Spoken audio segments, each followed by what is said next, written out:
And now I would like to bring you the first of our speakers today. And it is my great pleasure to introduce you to Dr. Emma Palmer. Now, we're keeping it real today and we're keeping it casual.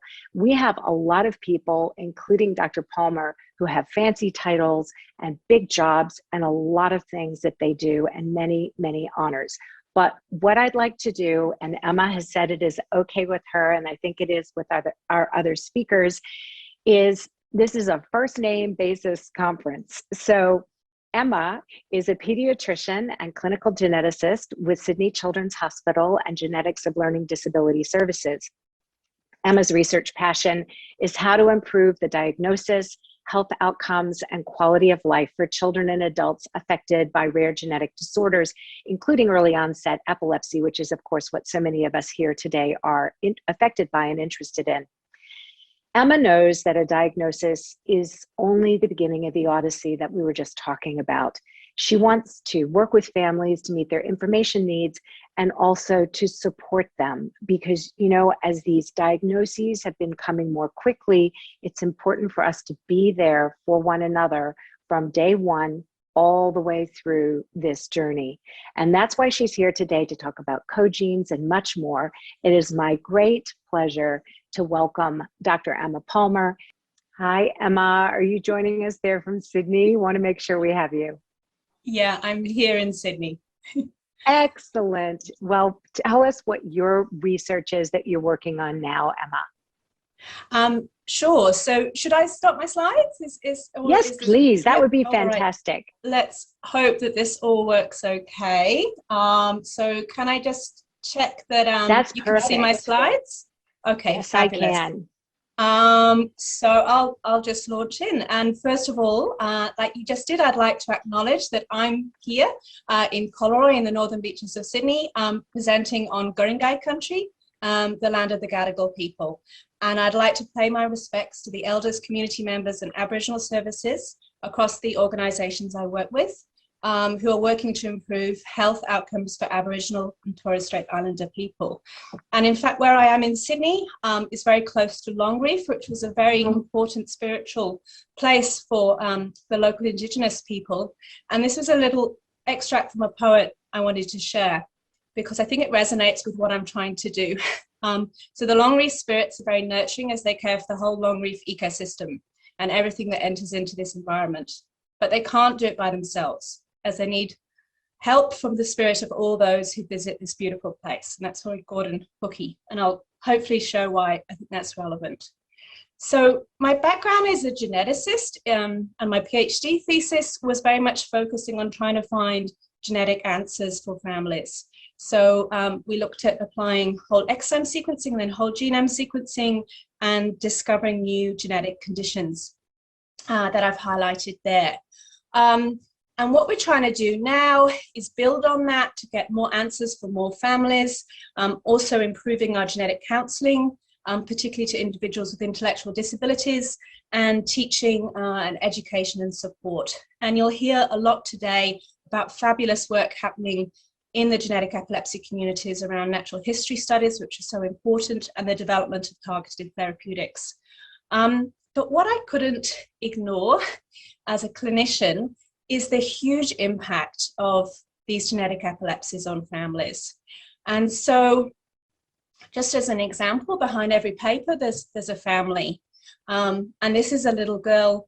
And I've been so humbled to have some encounters with her family. And we got a genetic answer for this little girl, but her family is still left with huge numbers of questions.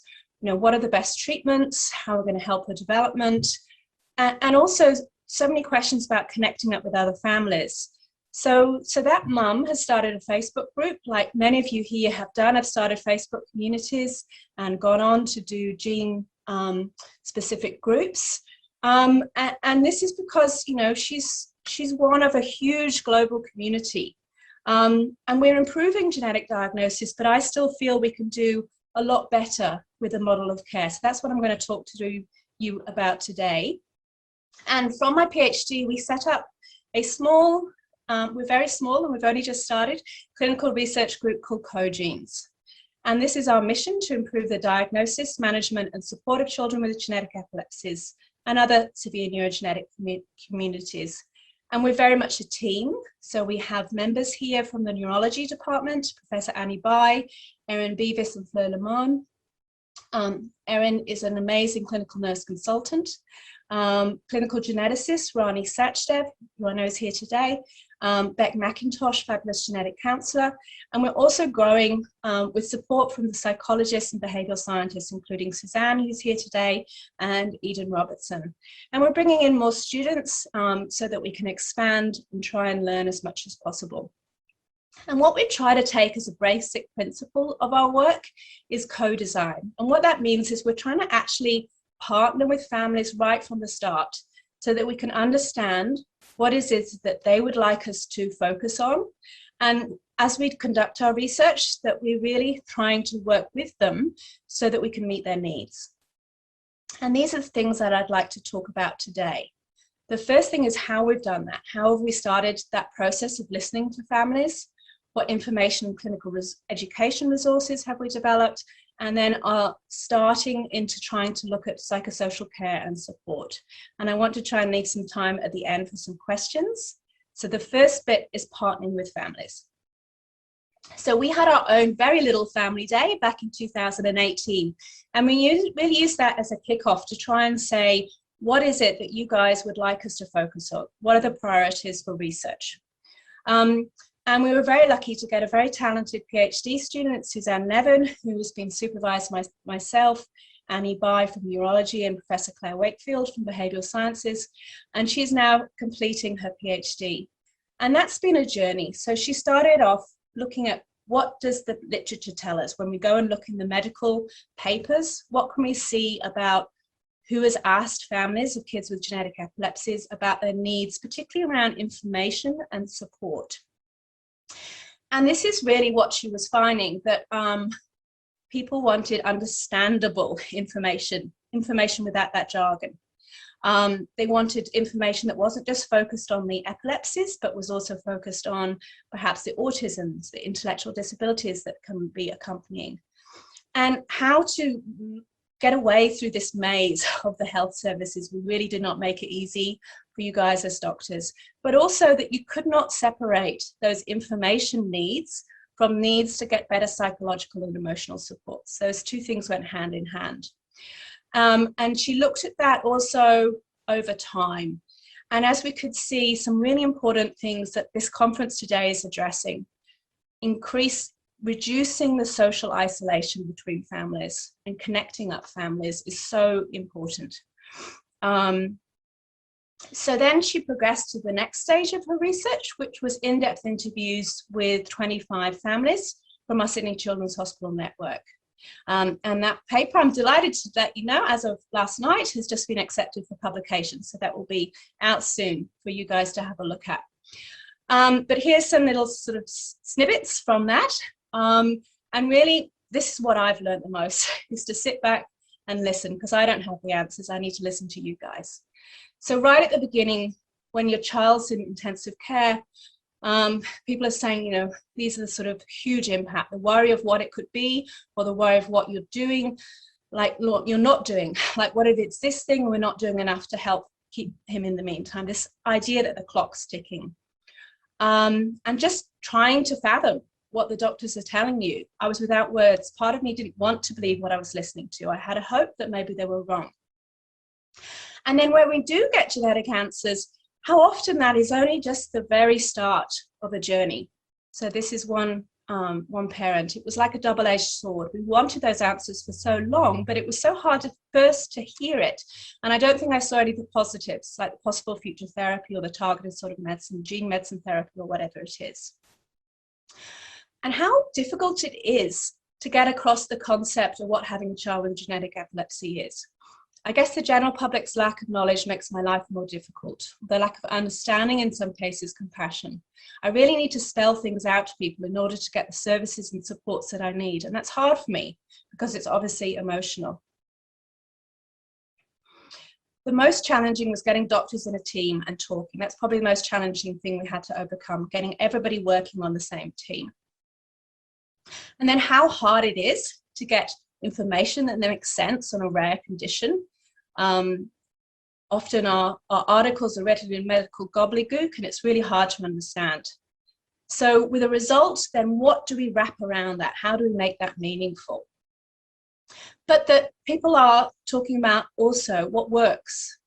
Go out there and find not necessarily just people who have the same diagnosis as you. Go out and find people who are already running their marathon and running that long distance run, and find out what they're doing and get connected. So that's what you're all doing today. And this one I found very humbling. A parent reflecting on when they'd been in a group situation and chatting to other parents. What advice would I give other parents? I'd just give them a massive hug. And also recognizing that we're all at different stages of the journey.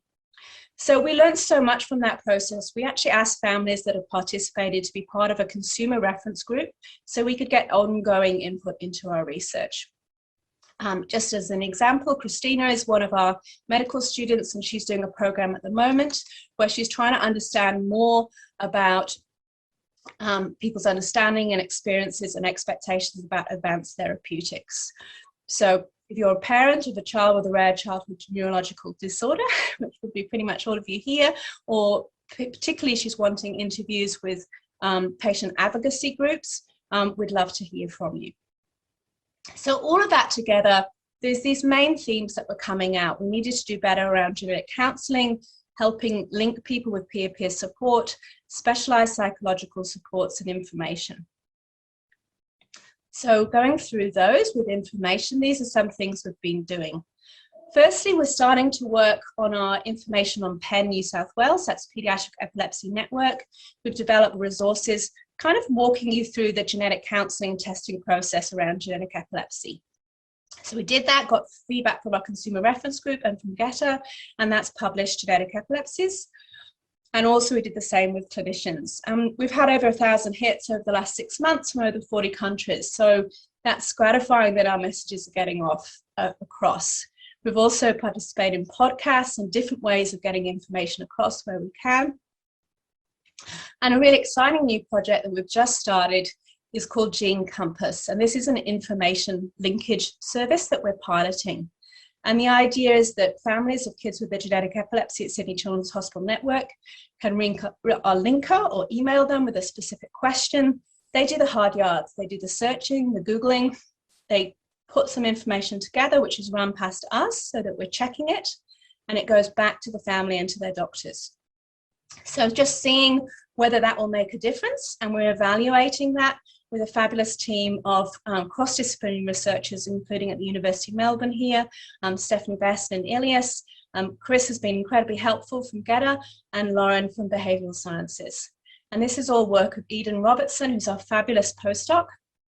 And we hope that the information that we learn from this study will be helpful internationally.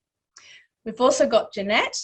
Jeanette's doing her college project as a trainee doctor, and she's looking at how we can understand what doctors need to know about genetic epilepsy, because that seems to be a big thing, is when we're dealing with rare conditions, so often the doctors aren't able to provide the information that families need. So how can we do a better job at educating those doctors? And I particularly like this photo, which is Jeanette. I asked her last night, I realized I didn't have a photo, and she's been on night shift. So that was her morning coffee picture that she just sent me. Okay, the next bit I want to talk about is that we do as I mentioned, we kicked off with a little family day back in 2018.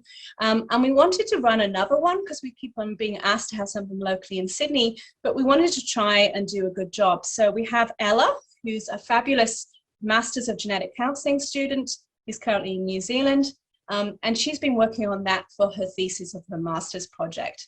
So she ran some focus groups with our consumer reference group to try and find out what would be the main things that people would like. And these were some messages that we've got back. People wanted to find communities. Everyone universally said how wonderful the GETA conferences were and how fabulous they were, and also their gene-specific conferences. But there was a need to try and connect, ideally physically, with local families, and also to normalize the unique emotions that parents of children with genetic epilepsy feel. So this was a quote. I think it's so powerful to give people a tribe, but also a local tribe where there's that opportunity to grow the network and create fun and joy around having those shared experiences. You know, that would be an amazing gift to other families. And this really stopped me in the tracks, this quote. When you see the newly diagnosed parents, you almost want to hug them and really say, oh, I'm here for you. It's going to be very hard, I'm paraphrasing. It's going to come in waves, and that grief is gigantic, and some days it's drowning. But to normalize that without taking away any of the joy that we feel and a lot of the pride would be amazing. So we've understood that there's lots of different information needs, and the need to hear about hope that's on the horizon. And so that's our current plan, is to have our family day in October. We desperately hope that we'll be able to elbow bump in real life and do that in person, but we'll just have to see. And moving on to the last bit is really trying to see if we could think, not just acknowledge that it's hard, but how can we do better? How could we try and work on psychosocial care and support with families? So I want to introduce you now to some work of Grace. Grace is finishing her PhD at the University of New South Wales, and she does amazing work around the impact of exercise for mental health.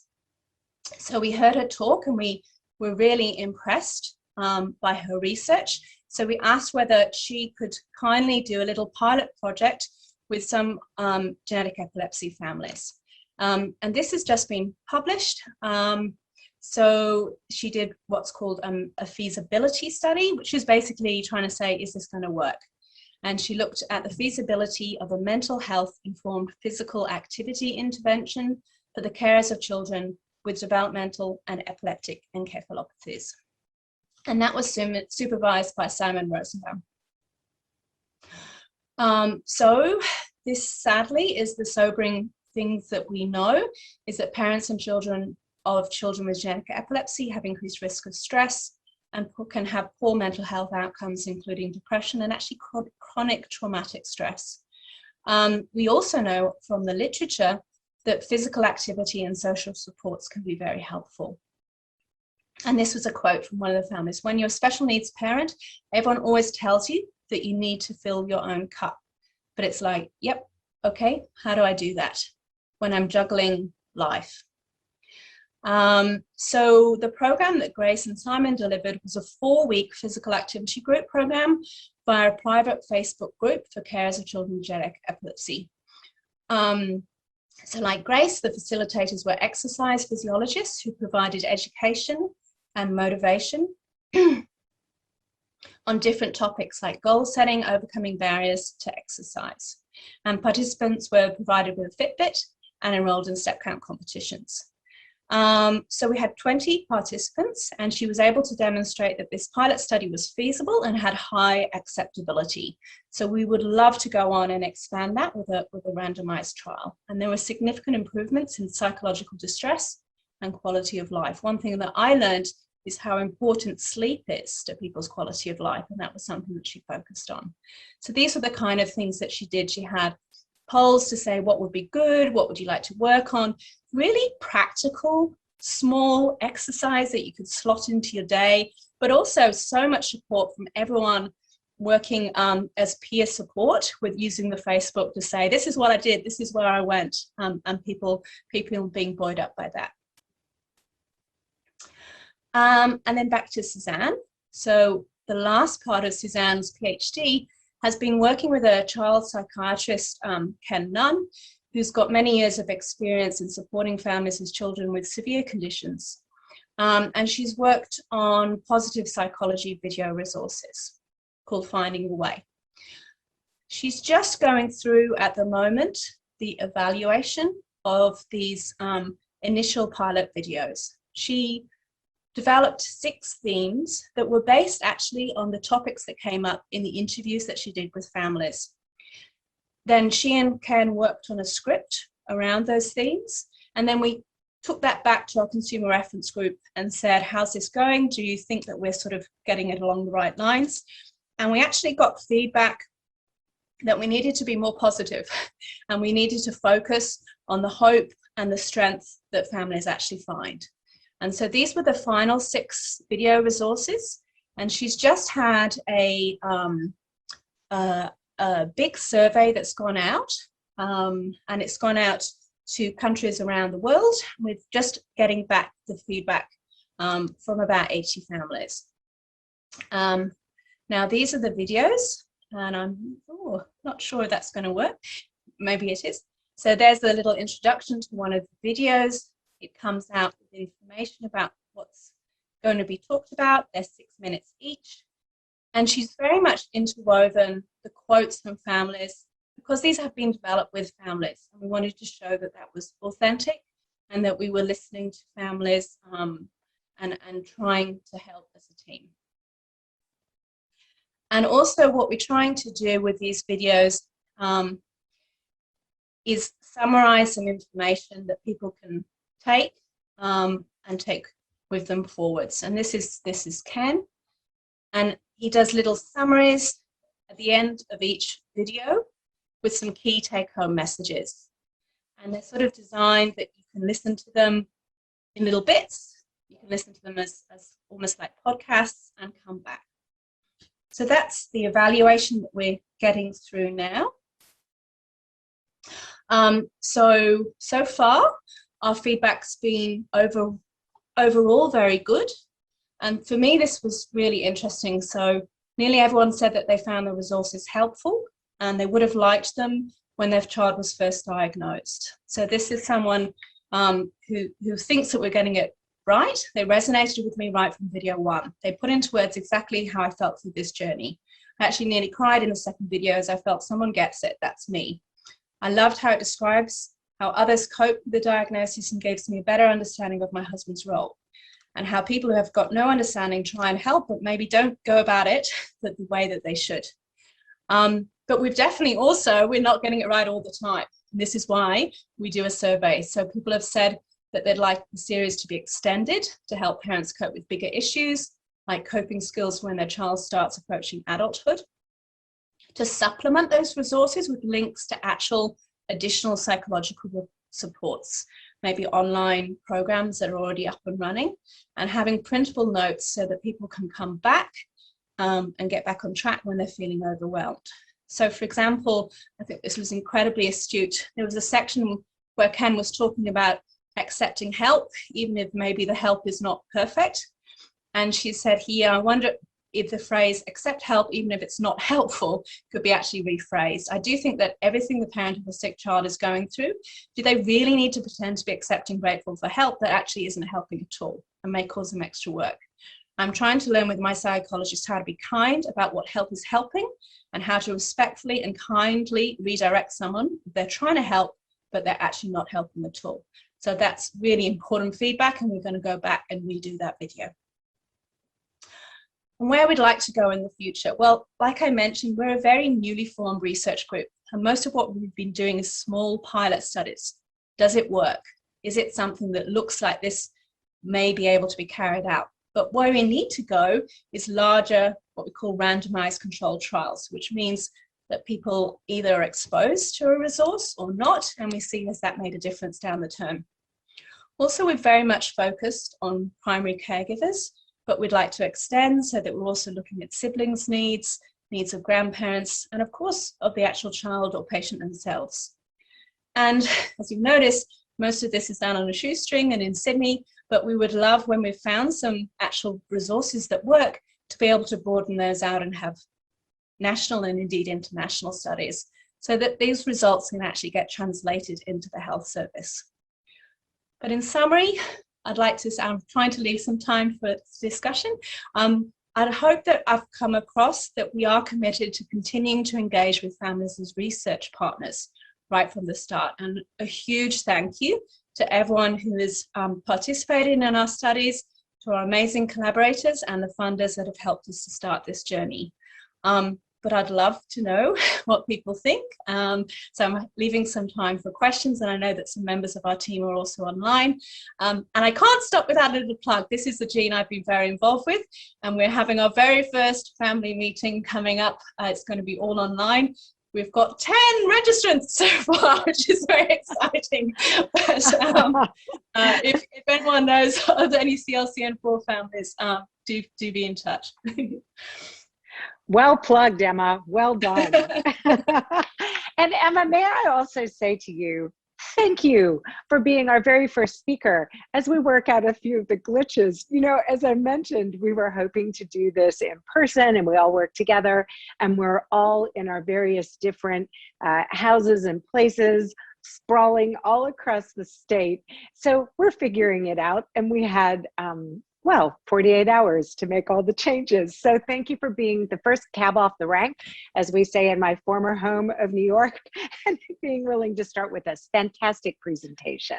I do have some questions for you, some of them from people who are writing into us. So I'm just going to get right started. One of them is, how can clinical services be made aware of these resources to be able to let new families know? Well, fabulous. So anything that we've done and is actually out there, so that at the moment is limited to those websites, I guess, that I talked about in Penn, New South Wales. So yep, what are we trying to do? We're trying to start to understand social media. So I did put in some Twitter handles there, but I actually think, you know, so Twitter is something that clinicians are increasingly using. I don't think many families are using Twitter. So we That's definitely probably an Insta world. Yeah. Yeah, exactly. So when we know that something it works and we've got good feedback, then we definitely need to do more almost marketing to get that out and share that around. And actually that's part of the thing that's been really lovely doing the survey for the recent videos, is we connected up with the Rare Epilepsy Network in the States, and we connected up with Epicare in Europe. And so hopefully with people have actually had some opportunity to give us feedback and see that we've stopped and listened, then they may be more willing to share that as well as resources go around. But yeah, definitely a lot to be done with clinician education. That's a big area that I'd like to work on in the future as well. That sounds great. I also wanted to ask another question that's come in from some of our viewers to this presentation today. How do the initiatives around education and support that you're working on integrate with the clinical services? How do you kind of pull it all together? You talked about some of that in your presentation, but obviously there's a lot to dovetail there. Yeah, and I guess we're all clinicians pretty much, apart from our students. So we're clinical geneticists and neurologists. So we are trying to make sure that we are frequently presenting our work at hospital meetings, so that and bringing in all the neurologists and the geneticists as well, so they're aware of that. But I guess what people are tapping into this question about sustainability and impact, because there's no point doing studies and it's just our little group that know about it. We really have to make sure that we're getting that out there with traditional means, which are publications, but also things like social media and conferences, and actually speaking to the government and saying, you know, so for example, if we're partnering with Rare Voices Australia, can we get that info, or SWAN? I can see Heather's here from SWAN, so we can get that information out to as many families and doctors as possible. Oh, great. And Emma, one question, a technical question from our side is, I've been asked to ask you, you can stop your screen sharing now. I think that's so that we can see, no, I think that's so we can see you, which is important to everybody. So there you go. Also, another thing to let you know is that the Epilepsy Foundation has, of course, established social media networks. Could those be used to share some of what you're doing? That seems a logical way to proceed. Yeah, that would be wonderful. And I guess excellent. So with our Gene Compass, we're Chris is going to be on our committee, our steering committee, and we very much want to work with epilepsy organizations. And when you say Chris, I should point out to everybody who's listening that this is Chris Pierce, and Chris Pierce is a co-founder of GETA, and she's also now working for the Epilepsy Foundation just as of about a month ago, which is very exciting for all of us in the rare genetic epilepsy space, because she's going to bring that knowledge to bear in her current role with the Epilepsy Foundation, just to connect those dots. A couple more questions for you before we let you go. I was fascinated by what you said about exercise, because, you know, we know that to be true as parents, but we also resonate with the parents in your study who said, They say to put the oxygen mask on ourselves first, fill our own cup first. And, the reality is it's very, very difficult to do. How do it was obviously a good small study. How can we expand that to all the many people on this call who are in this world who would love to participate? Do you have any thoughts around that? Not just from your own research, but how it could be done more broadly? Yeah, I think, and it's interesting, another kind of project that we've been exploring is Angel AIDS project, which is US based, but very much about that, really supporting each other as peers, using things like Facebook, using web-based resources so that we can get messages about what is the most effective means of building that resilience, that exercise, the sleep that we need, but doing it in a way that is manageable in crazy lives where everything is unpredictable. And so I think that's what Grace, I've learned from her, that was really beautiful with her project, is there were really small things that you could integrate into your day. I was blown away by that study. It was a very small feasibility study. And I thought the results were outstanding. I would love to make that bigger. And Grace is coming to the end of her PhD, so we will definitely be applying for grants to see, could we make this an actual multi-center randomized trial and learn, because that to me was so great to actually get some positive results from that.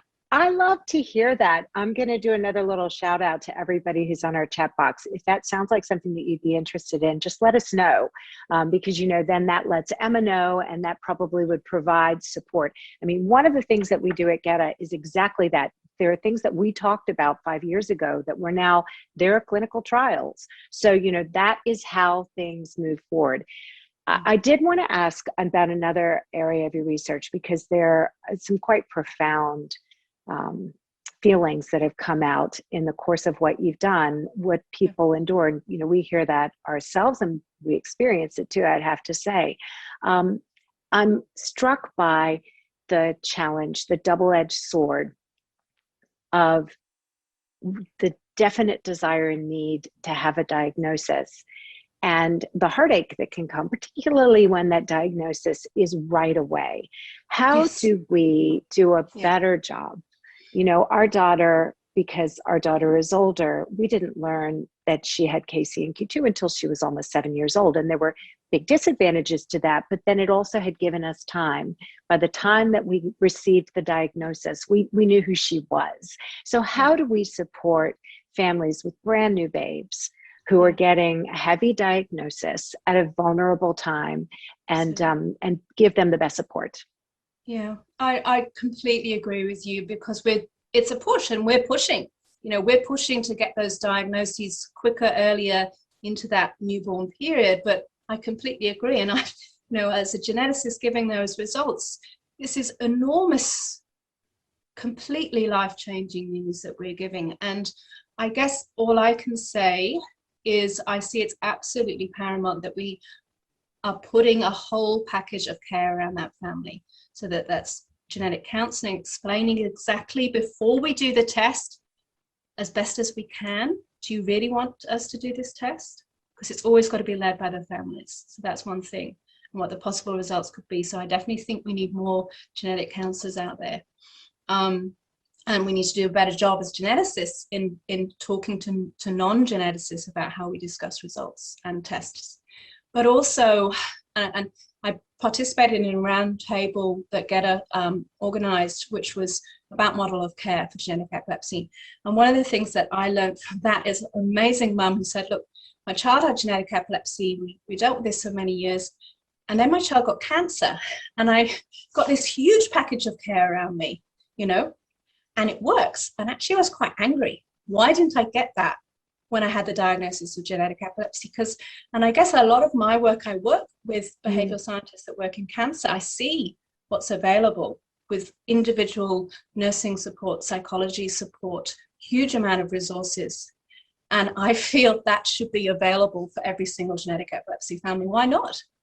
I'm going to just say here to that, because we've observed very much the same thing. And it does not always seem, and I'm not picking on any particular horrible, potentially catastrophic diagnosis. But the reality is that those of us in the genetic epilepsy space, clearly we see people who need more support. And I was interested as well by your research. I was listening closely, and well done you for getting things that are quite literally hot off the presses, brand new. Well done, Emma. But one of the things that you talked about is that genetic counseling, it's there at the beginning, and then it kind of fades away. Mm-hmm. So again, I'm pushing all these questions to you, but, we have a country where there's more we can do on that. How do we provide more of that support as people make their way through the journey and link them into some of the exciting things that are happening too? How do we support people better along the path? Yeah, I mean, I'm personally, I'm a believer in multidisciplinary clinics. I think that for a child and an adult with genetic epilepsy, they need a whole group of clinicians around them from the start. So that will be including genetic counselors, that would be including the behavioral psychologists, experts around transition care, and that families can dip into those services as they need them, because the journey changes along the way. And so that if a genetic question pops up, then as part of the multidisciplinary team, they can talk to the clinical care coordinator and say, I'd really like to have a geneticist at the next appointment, genetic counselor, because this has come up to me. My daughter's asking me some questions. So could we think about that? Again, it happens for other conditions. Why not? I'd love good. To I'm excited. These are really good answers, by the way. I agree. Why not?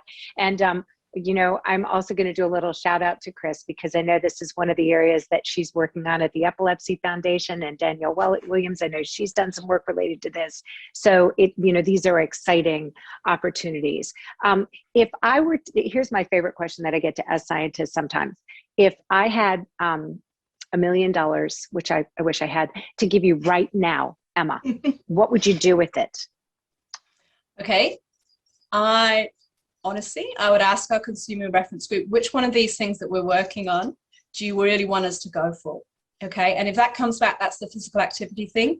Well, then we design a really beautiful trial to show that works, how it works, and get that implemented into Australian healthcare. So that's basically the bottom line for you. It's about the patients. It's about the families. It's about those in the community. Yeah.